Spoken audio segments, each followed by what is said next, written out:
Hello दोस्तों, आपका हमारे YouTube चैनल में स्वागत है दोस्तों।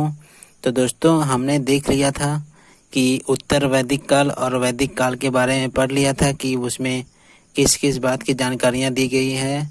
आज हम जानेंगे कि उस चैप्टर से जो भाग 1 और भाग 2 था, यदि आपने नहीं देखा होगा तो आप मेरे YouTube चैनल में जाके देख सकते हैं। उसके बाद यदि ये MCQ करेंगे तो आपको बहुत अच्छा लगेगा और बहुत सारी आपको क्वेश्चन का हल आप यूं ही कर सकेंगे। तो आज यदि आपने अभी तक उसको नहीं देखा है तो उसको जाके देख लीजिए, उसके बाद ये वीडियो दिखेगा तो ज़्यादा अच्छा लगेगा। तो चलिए शुरू करते हैं। क्वेश्चन नंबर 1 प्रश्न है, आर्य शब्द इंगित करता है। तो दोस्तों, हमने देखा था कि आर्य शब्द यहाँ जो चारों भाषाओं में है वो श्रेष्ठ वंश को इंगित करता है।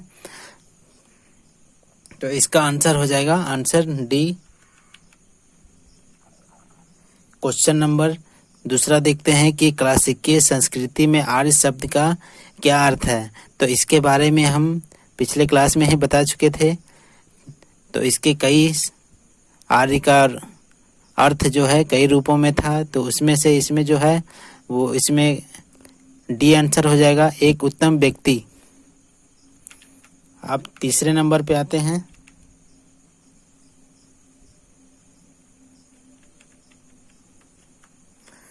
कि सबसे पुराना वेद कौन सा है। तो सबसे पुराना वेद ऋग्वेद होगा, ये सबसे पुराना है। तो ऑप्शन इसका बी हो जाएगा। आगे चलते हैं। क्वेश्चन नंबर 4 त्रयी नाम है। तो त्रयी नाम भी हमने दोस्तों देख लिया था कि 3 वेद को बोला जाता है, ऋग्वेद, यजुर्वेद और सामवेद को वेद त्रयी और या त्रयी कहा जाता था। तो देखा होगा आपने। तो इसका आंसर ए हो जाएगा, तीनों वेदों को त्रयी कहा जाता है। क्वेश्चन नंबर 5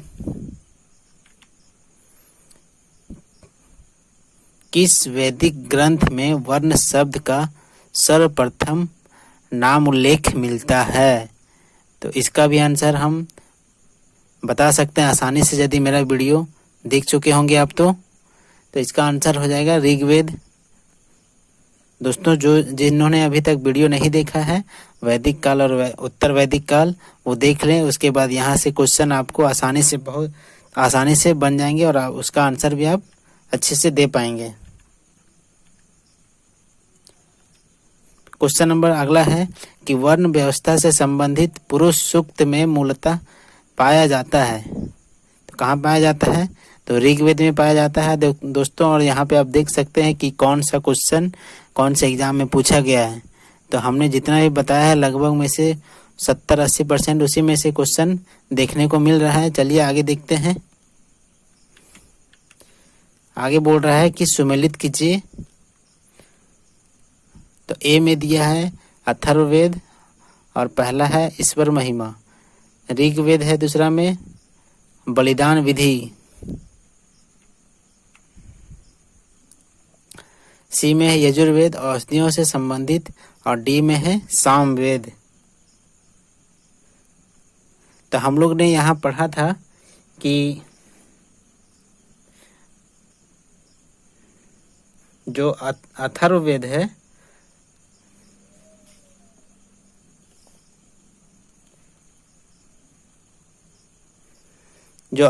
वो क्या चीज से संबंधित था। तो वो औषधियों से संबंधित था। जबकि ऋग्वेद ये क्या था, ईश्वर महिमा से संबंधित था। और यजुर्वेद ये कर्म कांड या बलिदान विधि दोनों हो सकता है। तो यहाँ पे बलिदान विधि दिया है तो इसका ये आंसर हो जाएगा। और जो सामवेद था वो संगीत से आंसर हो जाएगा। तो इसका देखते हैं, मिलान कर लेते हैं। तो ए का जो 3 हो जाएगा औषधियों से संबंधित। तो कहाँ पे है ऐसा ऑप्शन। तो ऑप्शन नंबर ए। और ऋग्वेद ईश्वर महिमा यानी पहला ठीक है। यजुर्वेद, तो इसका आंसर ए हो जाएगा। क्वेश्चन नंबर 8 सूची 1 को सूची 2 से सम्मिलित करना है। तो इसमें पहला है ऋग्वेद। तो ऋग्वेद किस में हो जाएगा चारों में से। आप लोग पढ़े होंगे तो जानेंगे कि ऋग्वेद में स्रोत एवं प्रार्थनाएं दी हुई है। फिर यजुर्वेद में दिया हुआ है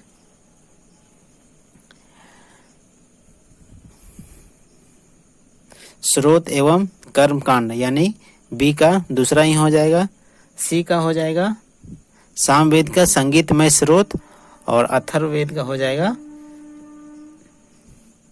तंत्र मंत्र एवं वशीकरण, मतलब आंसर ए हो जाएगा। क्वेश्चन नंबर आगे देखते हैं कि निम्नलिखित 4 वेदों में से किस एक में जादुई माया और वशीकरण का वर्णन है। तो इसका आंसर एकदम आसान है, झारखंड पीसीएस पीटी 2011 में पूछा हुआ है। तो इसका आंसर हो जाएगा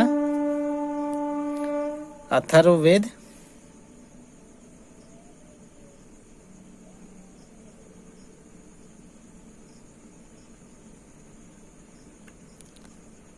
अगला क्वेश्चन है ऋग्वेद में कितनी रचनाएं हैं। तो इसका आंसर 1028 हो सकता है। तो 1028 आंसर।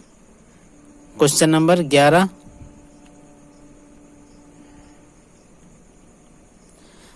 ऋग्वेद में क्या चीज है। स्रोतों का संकलन, कथाओं का संकलन, शब्दों का संकलन या युद्ध का संकलन या युद्ध का ग्रंथ। तो इसमें हम लोग सभी जान रहे हैं कि स्रोतों का संकलन है ऋग्वेद में, तो आंसर ए हो जाएगा।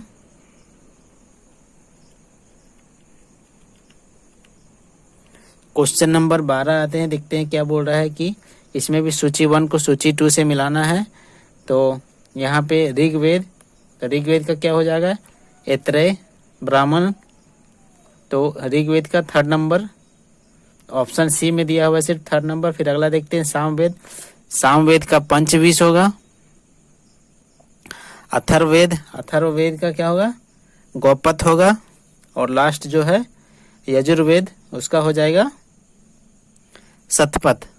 तो इसका सही मिलान जो होगा वो आंसर सी होगा।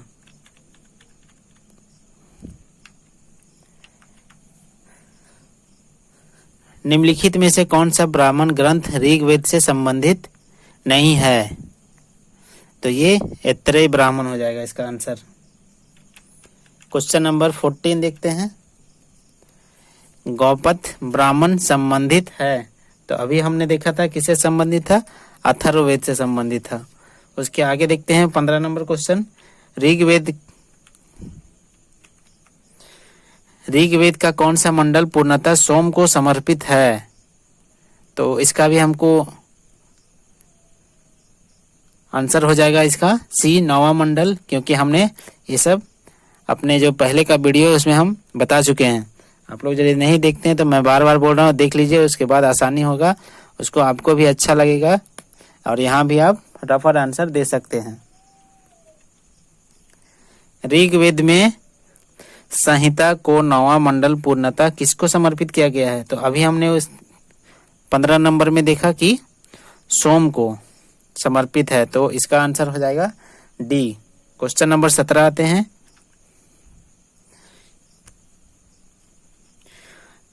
यज्ञ संबंधी विधि विधानों का पता चलता है। तो ये यजुर्वेद, वहाँ पे सभी विधि विधानों का संकलन होता है। आंसर हो जाएगा डी। क्वेश्चन नंबर 18 निम्नलिखित में से किसका संकलन ऋग्वेद पर आधारित है। तो इसका आंसर 18 का हो जाएगा सामवेद। क्वेश्चन नंबर 19 भारत के किस स्थल की खुदाई से लोह युक्त धातु के प्रचलन के प्राचीनतम प्रमाण मिले हैं। आंसर हो जाएगा बी अतरंजी खेड़ा उपनिषद पुस्तकें हैं। क्वेश्चन नंबर 20 उपनिषद पुस्तकें हैं, तो कौन सा है, दर्शन पर आधारित है। क्वेश्चन नंबर 21 उपनिषदों का मुख्य विषय क्या है। तो दर्शन है, जस्ट इसका अभी ऊपर देख चुके हैं।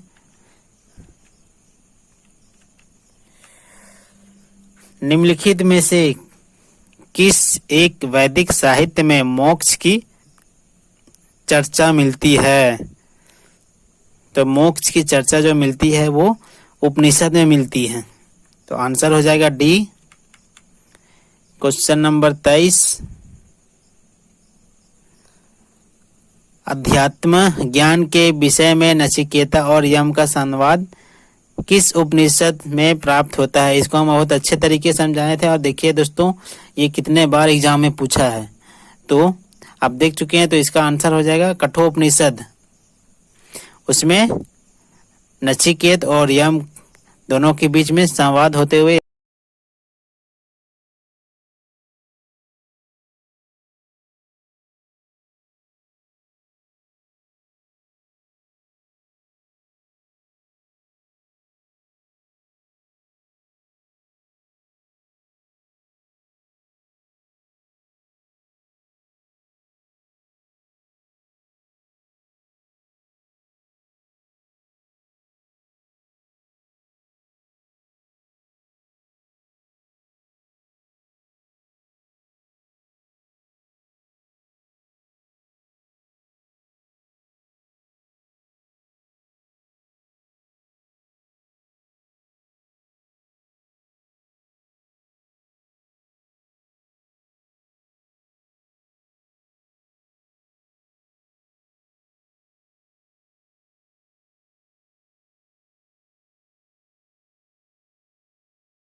गायत्री मंत्र किस पुस्तक में मिलता है? तो इसका उत्तर ऋग्वेद हो जाएगा, ऑप्शन सी।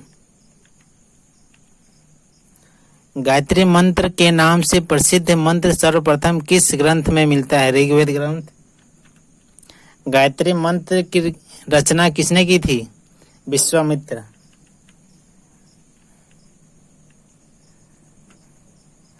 सर्ग, प्रतिसर्ग, वंश, मनवंतर और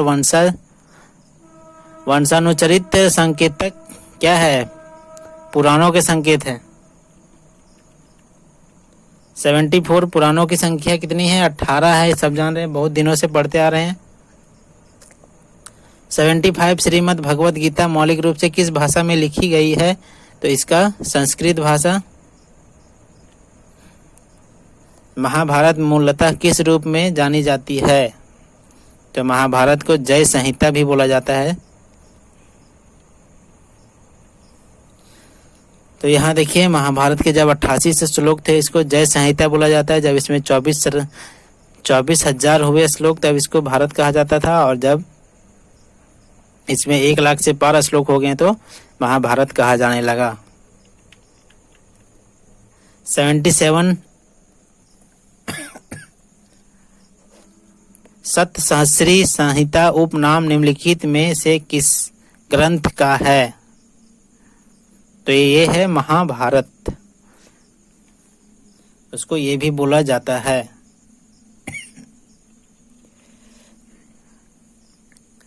हिंदू पौराणिक कथा के अनुसार समुद्र मंथन हेतु किस सर्प ने रस्सी के रूप में स्वयं को प्रस्तुत किया था? तो इसका आंसर हो जाएगा वासुकी।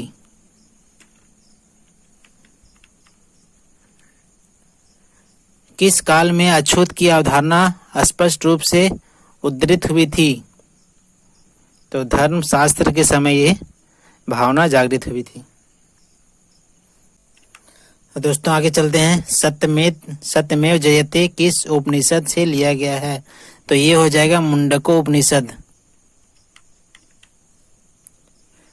सत्यमेव जयते कहाँ से लिया गया है? तो इसका हो जाएगा वही आंसर, मुंडक उपनिषद। देखिए कितना बार क्वेश्चन रिपीटेड हो रहा है।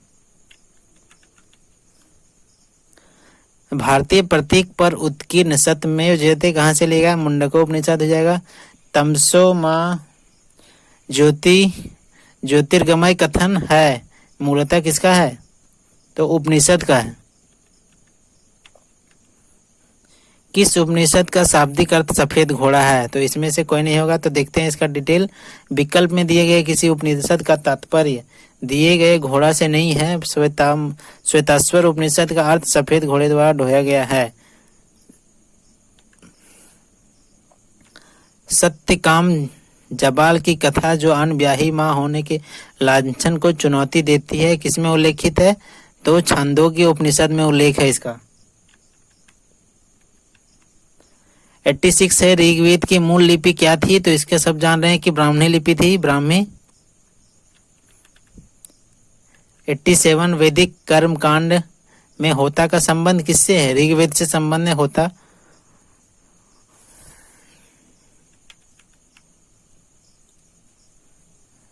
अवेस्ता और ऋग्वेद में समानता है। अवेस्ता किस क्षेत्र से संबंधित है? तो ये संबंधित है ईरान से।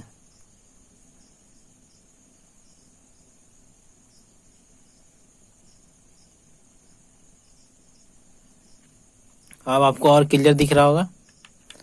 फिर चलते हैं 89 वैदिक काल में किस जानवर को अघन्या माना गया है? तो आप जान रहे हैं इसको कि इसका आंसर हो जाएगा गाय। ऋग्वेद में अघन्या का प्रयोग हुआ है, बी ऑप्शन गाय के लिए। ऋग्वेद में कई परिच्छेदों में प्रयुक्त अघन्य शब्द संदर्भित है, तो गाय के लिए इसका भी आंसर हो जाएगा 91 का सी। ऋग्वेद कालीन आर्यों एवं सिंधु घाटी के लोगों की संस्कृति के बीच अंतर के संबंध में निम्नलिखित कथनों में से कौन से कथन सही हैं? तो पहला है ऋग्वेद कालीन आर्य कवच एवं शीर्ष त्राण यानी हेलमेट का उपयोग करते थे, जबकि सिंधु घाटी सभ्यता के लोग इनके उपयोग का कोई साक्ष्य नहीं मिलता है। ऋग्वेद कालीन नारियों को स्वर्ण, चांदी, ताम्र का ज्ञान था, जबकि सिंधु घाटी को केवल ताम्र और लोहे का ज्ञान था। ऋग्वेद कालीन नारियों ने घोड़े को पालतू बना लिया था, जबकि इस बात का कोई साक्ष्य नहीं है कि सिंधु घाटी के लोग इस पशु को जानते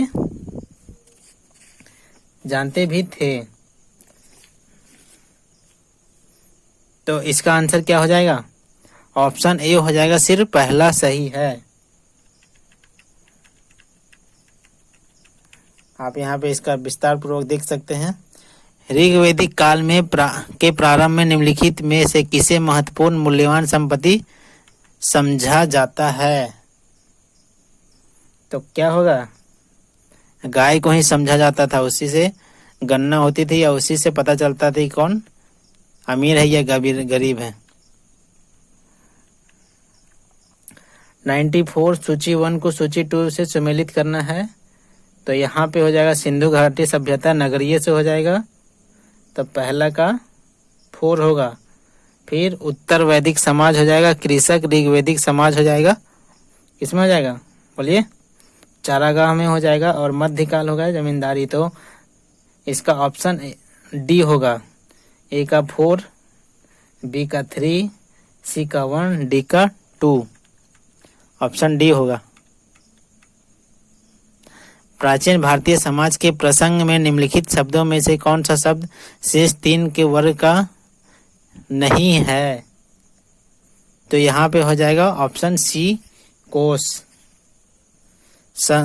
आगे क्वेश्चन है, संस्कारों की कुल कितनी संख्या है? तो इसका आंसर हो जाएगा, कितनी संख्या है? 16।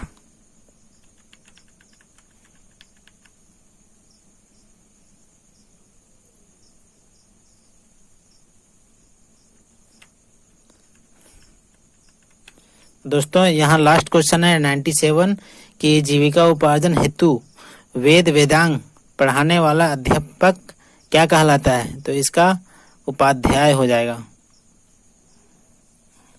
तो दोस्तों आज का वीडियो कैसा लगा, और यदि आपने पहले नहीं देखा तो आप जरूर से जरूर उसको देख लीजिए, क्योंकि उसको देखने के बाद बहुत ही आसानी से आप क्वेश्चन बना पाएंगे, समझ पाएंगे, उसका आंसर भी दे पाएंगे। हम लोग अब इसी तरह का सीरीज शुरू किए हैं कि पहले उसके बारे में पढ़ेंगे, उसके बाद उसके संबंधित एमसीक्यू जो आए हैं उसको बनाएंगे या जो आ सकते हैं। और यहाँ आप देख रहे हैं कि बहुत सारा क्वेश्चन रिपीटेड है, और यहाँ पे आपको वो चीज़ मिलेगा जो आपने शायद कभी नहीं पढ़ा होगा या कोई किताब में नहीं मिला होगा। तो दोस्तों इसको इसी तरह से मेरे साथ रिवीजन करते रहिए। यदि आप पढ़े हैं पहले से तो आपका यहाँ पे रिवाइज हो जाएगा और यहाँ पे आपका ज्ञान भी खुलेगा।